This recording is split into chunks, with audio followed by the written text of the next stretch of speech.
श्री दुर्गा देव्ये नमः। आप सभी का हमारे YouTube चैनल पर हार्दिक स्वागत है। गुप्त नवरात्र के छठे दिन माँ दुर्गा के कात्यायनी स्वरूप की पूजा की जाती है। 10 महाविद्याओं में छठी महाविद्या माँ त्रिपुर भैरवी की पूजा अर्चना की जाती है। आइए जानते हैं माँ त्रिपुर भैरवी की पौराणिक कथा के बारे में। 10 महाविद्याओं में माँ त्रिपुर भैरवी का छठा स्थान है। त्रिपुर भैरवी की उपासना से सभी बंधन दूर हो जाते हैं। इनकी उपासना से व्यक्ति को सफलता एवं सर्व संपदा की प्राप्ति होती है। ब्रह्मांड पुराण में इन्हें गुप्त योगिनियों की अधिष्ठात्री देवी के रूप में बताया गया है। मत्स्य पुराण में इनके त्रिपुर भैरवी, रुद्र भैरवी, चैतन्य भैरवी तथा नित्य भैरवी आदि रूपों का वर्णन प्राप्त होता है। इंद्रियों पर विजय और सर्वत्र उत्कर्ष की प्राप्ति हेतु त्रिपुर भैरवी की उपासना का वर्णन शास्त्रों में मिलता है।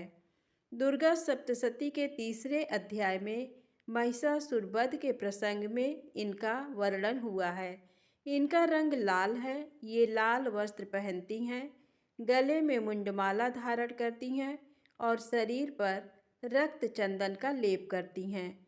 अपने हाथों में जपमाला, पुस्तक तथा वर और अभय मुद्रा धारण करती हैं और कमल आसन पर विराजमान हैं। भगवती त्रिपुर भैरवी ने ही मधुपान करके महिष का हृदय विदीर्ण किया था। समस्त विपत्तियों को शांत कर देने वाली शक्ति को ही त्रिपुर भैरवी कहा जाता है। इनका अरुण वर्ण विमर्श का प्रतीक है। इनके गले में सुशोभित मुंडमाला ही वर्णमाला है। देवी के रक्त चंदन लिप्त पयोधर रजोगुण संपन्न सृष्टि प्रक्रिया के प्रतीक हैं। अक्षमाला वर्णमाला की प्रतीक है। पुस्तक ब्रह्म विद्या है। त्रिनेत्र वेद त्रयी है। भगवान शंकर को पति रूप में प्राप्त करने के लिए कठोर तपस्या करने का दृढ़ निर्णय लिया था। बड़े बड़े ऋषि मुनि भी इनकी तपस्या को देखकर दंग रह गए। इससे सिद्ध होता है कि भगवान शंकर की उपासना में निरत उमा का दृढ़ निश्चयी स्वरूप ही त्रिपुर भैरवी का परिचालक है। त्रिपुर भैरवी की स्तुति में कहा गया है कि भैरवी सूक्ष्म वाक तथा जगत में मूल कारण की अधिष्ठात्री हैं। भैरवी के अनेकों नाम त्रिपुरा भैरवी, चैतन्य भैरवी, सिद्ध भैरवी, भुवनेश्वर भैरवी, संपदा प्रद भैरवी, कमलेश्वरी भैरवी, कौलेश्वर भैरवी, कामेश्वरी भैरवी, नित्या भैरवी, रुद्र भैरवी, भद्र भैरवी तथा षटकुटा भैरवी आदि। त्रिपुरा भैरवी ऊर्ध्वान्वय की देवता हैं। भागवत के अनुसार महाकाली के उग्र और सौम्य 2 रूपों में अनेक रूप धारण करने वाली 10 महाविद्याएं हुई हैं। भगवान शिव की ये महाविद्याएं सिद्धियां प्रदान करने वाली होती हैं। आइए जानते हैं माँ त्रिपुर भैरवी की कथा। एक बार जब देवी काली के मन में आया कि वह पुनः अपना गौर वर्ण प्राप्त कर लें, तो ये सोचकर देवी अंतर्धान हो जाती हैं। भगवान शिव जब देवी को अपने समक्ष नहीं पाते तो व्याकुल हो जाते हैं और उन्हें ढूंढने का प्रयास करते हैं। भगवान शिव महर्षि नारद जी से देवी के विषय में पूछते हैं। तब नारद जी उन्हें देवी का बोध कराते हैं। वह कहते हैं कि शक्ति के दर्शन आपको सुमेरु के उत्तर में हो सकते हैं। वहीं देवी की प्रत्यक्ष उपस्थित होने की बात संभव हो सकेगी। तब भोले शंकर की आज्ञानुसार नारद जी देवी को खोजने के लिए वहां जाते हैं। महर्षि नारद जी जब वहां पहुंचते हैं तो देवी से शिव जी के साथ विवाह का प्रस्ताव रखते हैं। ये प्रस्ताव सुनकर देवी क्रोधित हो जाती हैं और उनकी देह से एक अन्य खोजसी विग्रह प्रकट होता है और इस प्रकार उससे छाया विग्रह त्रिपुर भैरवी का प्रकट होता है। माँ का स्वरूप सृष्टि के निर्माण और संहार के लिए तमोगुण एवं रजोगुण से परिपूर्ण है। माँ भैरवी के अन्य 13 स्वरूप हैं। माँ त्रिपुर भैरवी कंठ में मुंडमाला धारण किए हुए हैं। हाथों में माला धारण स्वयं साधनामय अभय और वर मुद्रा धारण कर रखी हैं, जो भक्तों को सौभाग्य प्रदान करती है। माँ भैरवी ने लाल वस्त्र धारण किए हैं। माँ के हाथ में विद्या तत्व है। माँ त्रिपुर भैरवी की पूजा में लाल रंग का उपयोग किया जाना अति फलदायक होता है। त्रिपुर भैरवी की उपासना से सभी बंधन दूर हो जाते हैं। इनकी उपासना भवबंध मोचन कही जाती है। माँ भैरवी उपासना से व्यक्ति को सफलता एवं सर्व संपदा की प्राप्ति होती है। शक्ति साधना तथा भक्ति मार्ग में किसी भी रूप में त्रिपुर भैरवी की उपासना फलदायक होती है। साधना द्वारा अहंकार का नाश होता है, तब साधक में पूर्ण शिशुत्व का उदय हो जाता है और माता साधक के समक्ष प्रकट होती हैं। भक्ति भाव से मंत्र जप पूजा होम करने से त्रिपुर भैरवी प्रसन्न होती हैं। पौराणिक मान्यताओं के अनुसार माँ त्रिपुर भैरवी की पूजा करने से हर प्रकार के मुकदमे, बंधनों और कारावास से मुक्ति मिलती है। माँ त्रिपुर भैरवी का बीज मंत्र है ह्रीं भैरवी क्लौं ह्रीं स्वाहा। दूसरा मंत्र है ओम ऐं ह्रीं श्रीं त्रिपुर सुंदर्यै नमः। दुर्गा सप्तशती के अनुसार त्रिपुर भैरवी के उग्र स्वरूप की कांति हजारों उगते सूर्य के समान है। धार्मिक कथाओं में इस बात का वर्णन है कि माता त्रिपुर भैरवी की उत्पत्ति महाकाली के छाया विग्रह से ही हुई है। देवी भागवत के अनुसार छठी महाविद्या त्रिपुर भैरवी हैं। माता त्रिपुर भैरवी का स्वरूप माँ काली जैसा ही है। माँ के 3 नेत्र और 4 भुजाएं हैं। माँ के बाल खुले हुए हैं। इनका एक नाम खोजसी भी है। माँ को कई और नामों से भी जाना जाता है, जैसे रुद्र भैरवी, चैतन्य भैरवी, नित्य भैरवी, भद्र भैरवी, कौलेश भैरवी, श्मशान भैरवी, संपद प्रदा भैरवी। माता त्रिपुर भैरवी की पूजा करने से सौभाग्य, आरोग्य और सुख की प्राप्ति होती है। माता त्रिपुर भैरवी की पूजा करने से मनोवांछित विवाह की इच्छा पूरी हो जाती है। माता त्रिपुर भैरवी की पूजा करने से व्यापार और करियर में वृद्धि होती है। माता त्रिपुर भैरवी की पूजा करने से समस्त पापों का नाश हो जाता है। अब आइए सुने नवरात्रि व्रत से जुड़ी पौराणिक कथा। पूर्व काल में कौशल देश में दीन, धनहीन, अत्यंत दुखी एवं विशाल कुटुंब वाला एक वैश्य रहता था। उसकी अनेक संतानें थीं, जो धन के अभाव के कारण क्षुधा से पीड़ित रहा करती थी। सायंकाल में उसके लड़कों को खाने के लिए कुछ मिल जाता था तथा वह भी कुछ खा लेता था। इस प्रकार वह बड़ी भूखा रहते हुए सर्वदा दूसरों का काम करके धैर्यपूर्वक परिवार का पालन पोषण कर रहा था। वह सर्वदा धर्मपरायण, शांत, सदाचारी, सत्यवादी, क्रोध न करने वाला, धैर्यवान, अभिमान रहित तथा ईर्ष्याहीन था। प्रतिदिन देवताओं, पितरों तथा अतिथियों की पूजा करके वह अपने परिवारजनों के भोजन कर लेने के उपरांत स्वयं भोजन करता था। इस प्रकार कुछ समय बीतने पर गुणों के कारण सुशील नाम से ख्याति प्राप्त उस वणिक ने दरिद्रता तथा क्षुधा पीड़ा से अत्यंत व्याकुल होकर एक शांत स्वभाव ब्राह्मण से पूछा। सुशील बोला, हे महाबुद्धि संपन्न ब्राह्मण देवता, आज मुझ पर कृपा करके ये बताइए कि मेरी दरिद्रता का नाश निश्चित रूप से कैसे हो सकता है। हे मानद, मुझे धन की अभिलाषा तो नहीं है, किंतु हे द्विज श्रेष्ठ, मैं आपसे कोई ऐसा उपाय पूछ रहा हूँ जिससे मैं कुटुंब के भरण पोषण मात्र के लिए धन संपन्न हो जाऊं। मेरी पुत्री और पुत्र क्षुधा से पीड़ित होकर भोजन के लिए बहुत रोते हैं और मेरे घर में इतना भी अन्न नहीं रहता कि मैं उन्हें एक मुट्ठी भर अन्न दे सकूं। रोते हुए बालक को मैंने घर से निकाल दिया और वह चला गया, इसलिए मेरा हृदय शोकाग्नि में जल रहा है। धन के अभाव में मैं क्या करूं? मेरी पुत्री विवाह के योग्य हो चुकी है, किंतु मेरे पास धन नहीं है। अब मैं क्या करूं? वह 10 वर्ष से अधिक की हो गई है। इस प्रकार कन्यादान का समय बीता जा रहा है।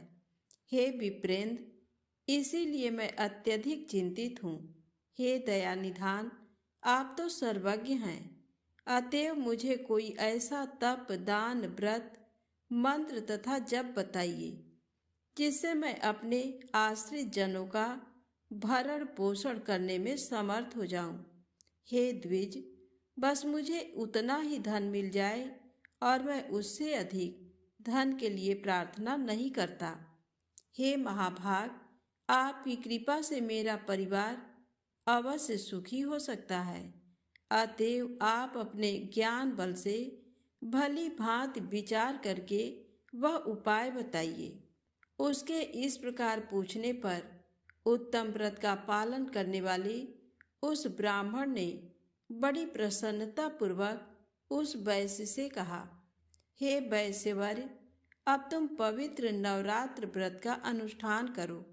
इसमें तुम भगवती की पूजा, हवन, ब्राह्मण भोजन, वेद पाठ, उनके मंत्र का जप और होम आदि यथाशक्ति संपन्न करो। इससे तुम्हारा कार्य अवश्य सिद्ध होगा। हे वैश्य, नवरात्र नामक इस पवित्र तथा सुखदायक व्रत से बढ़कर इस पृथ्वी तल पर अन्य कोई भी व्रत नहीं है। ये नवरात्र व्रत सर्वदा ज्ञान तथा मोक्ष को देने वाला, सुख तथा संतान की वृद्धि करने वाला एवं शत्रुओं का पूर्ण रूप से विनाश करने वाला है। राज्य से च्युत तथा सीता के वियोग से अत्यंत दुखित श्री राम ने किष्किंधा पर्वत पर इस व्रत को किया था। सीता की विरहाग्नि से अत्यधिक संतप्त श्री राम ने उस समय नवरात्र के विधान से भगवती जगदम्बा की भली भांति पूजा की थी। इसी व्रत के प्रभाव से उन्होंने महासागर पर सेतु की रचना कर महाबली मंदोदरीपति रावण, कुंभकर्ण तथा रावण पुत्र मेघनाद का संहार करके सीता को प्राप्त किया।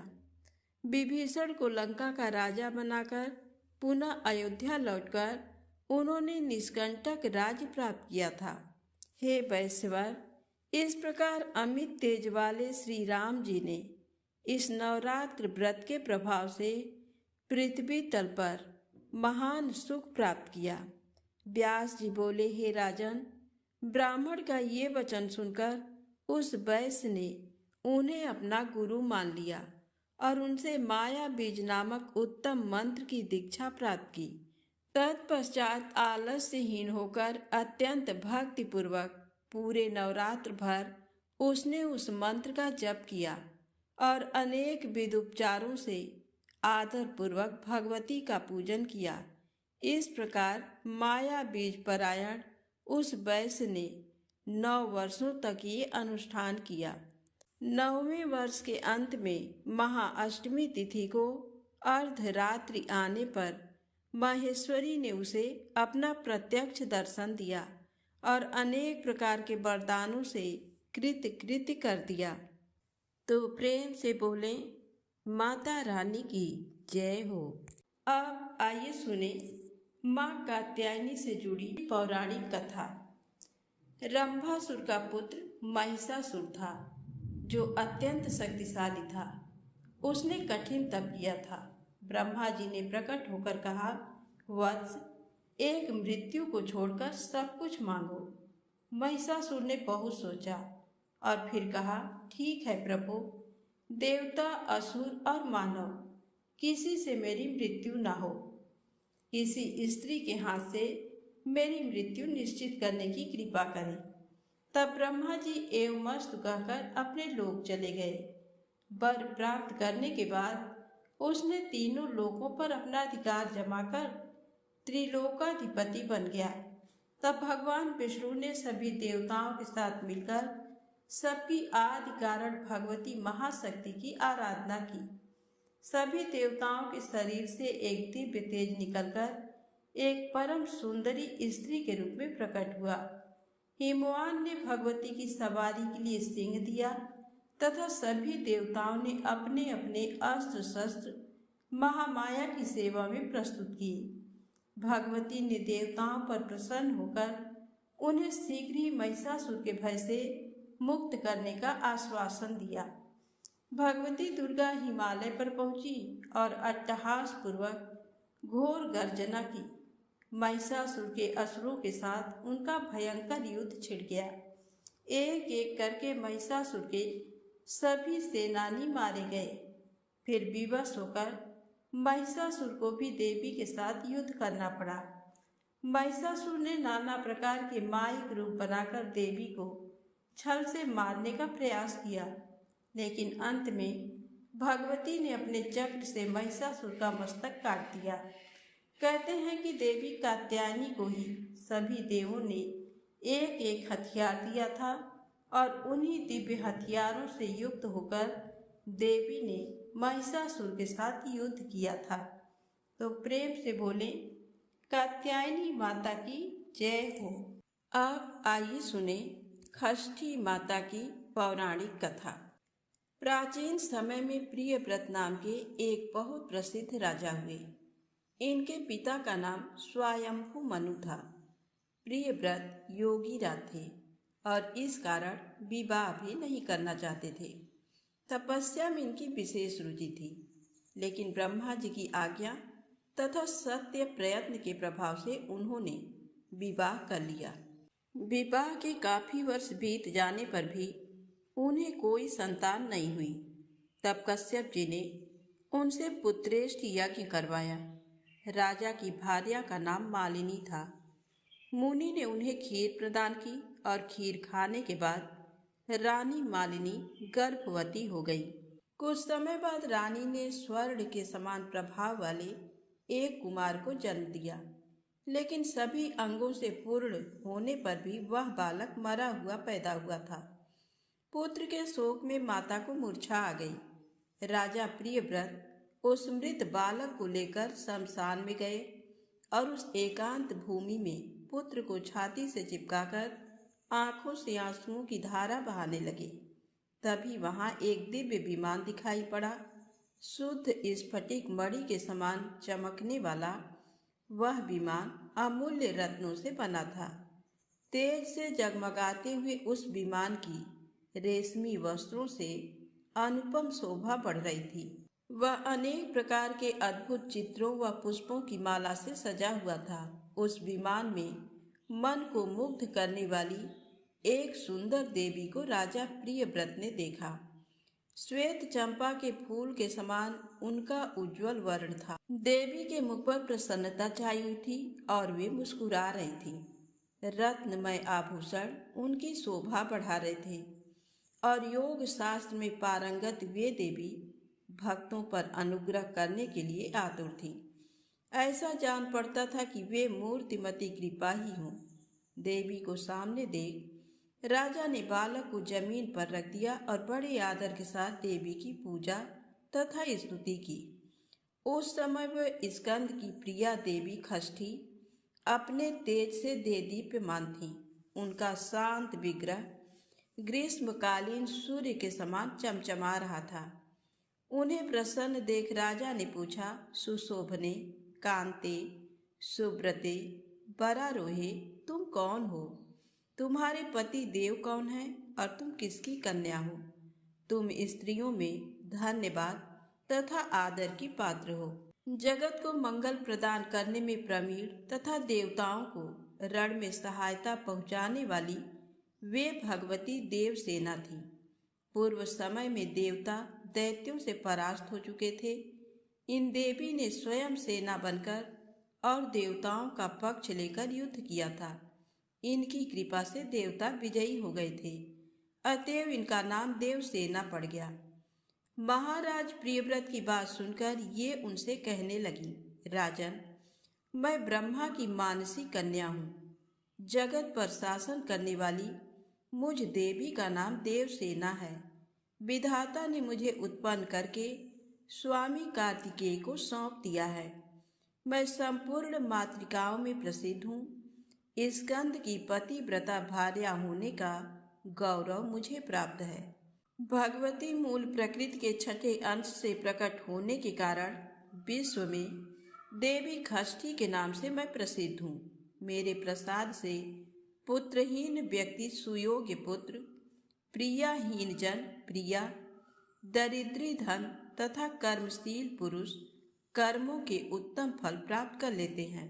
राजन, सुख दुख भय शोक हर्ष मंगल संपत्ति और विपत्ति ये सब कर्म के अनुसार होते हैं। अपने ही कर्म के प्रभाव से पुरुष अनेक पुत्रों का पिता होता है और कुछ पुत्रहीन भी हो जाते हैं। किसी को मरा हुआ पुत्र तो किसी को दीर्घजीवी पुत्र प्राप्त होता है। ये सब कर्म का ही फल है। गुड़ी अंगहीन अनेक पत्नियों का स्वामी, भार्या रहित, रूपवान, रोगी और धर्मी होने में मुख्य कारण कर्म ही है। कर्म के अनुसार ही व्याधि होती है और पुरुष आरोग्यवान भी होता है। अतएव राजन, कर्म सबसे बलवान है, ये बात श्रुति में कही गई है। इस प्रकार कहकर देवी खष्ठी ने उस बालक को उठा लिया और अपने महान ज्ञान के प्रभाव से खेल खेल में ही उसे पुनः जीवित कर दिया। अब राजा ने देखा तो सुवर्ण के समान प्रभाव वाला वह बालक हंस रहा था। अभी महाराज प्रियव्रत उस बालक को देख ही रहे थे कि देवी देवसेना उस बालक को लेकर आकाश में जाने को तैयार हो गई। ये देख राजा के कंठ, ओष्ठ तथा तालु सूख गए। उन्होंने पुनः देवी की स्तुति की। तब संतुष्ट हुई देवी ने राजा से वेदोक्त वचन कहा, तुम स्वयंभू मनु के पुत्र हो, त्रिलोकी में तुम्हारा शासन चलता है। तुम सर्वत्र मेरी पूजा कराओ और स्वयं भी करो, तब मैं तुम्हें कमल के समान मुख वाला ये मनोहर पुत्र प्रदान करूंगी। इसका नाम सुब्रत होगा। इसमें सभी गुण तथा विवेक शक्ति विद्यमान रहेगी।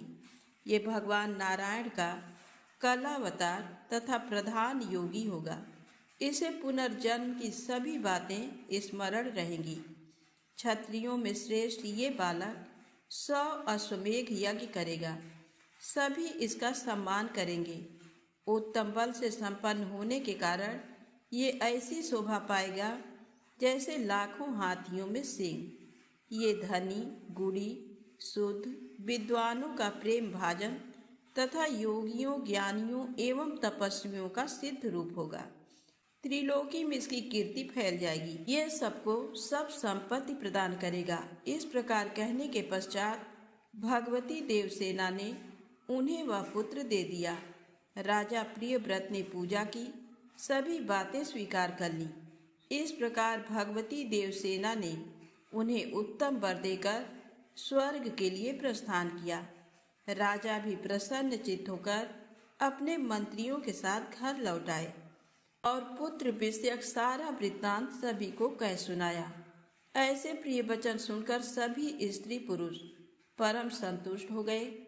राजा ने सर्वत्र पुत्र प्राप्ति के उपलक्ष्य में मांगलिक कार्य आरंभ करा दिया। भगवती की पूजा की, ब्राह्मणों को बहुत सा धन दान दिया। तभी से प्रत्येक मास में शुक्ल पक्ष की खष्ठी तिथि के अवसर पर भगवती खष्ठी का महोत्सव यत्न पूर्वक मनाया जाने लगा। बालकों के प्रसव गृह में छठे दिन, 21वें दिन तथा अन्नप्राशन के शुभ समय पर यत्न पूर्वक देवी की पूजा होने लगी। सर्वत्र इसका पूरा प्रचार हो गया और राजा प्रियव्रत भी स्वयं इसकी पूजा करते हैं। तो प्रेम से बोलें, माता रानी की जय हो।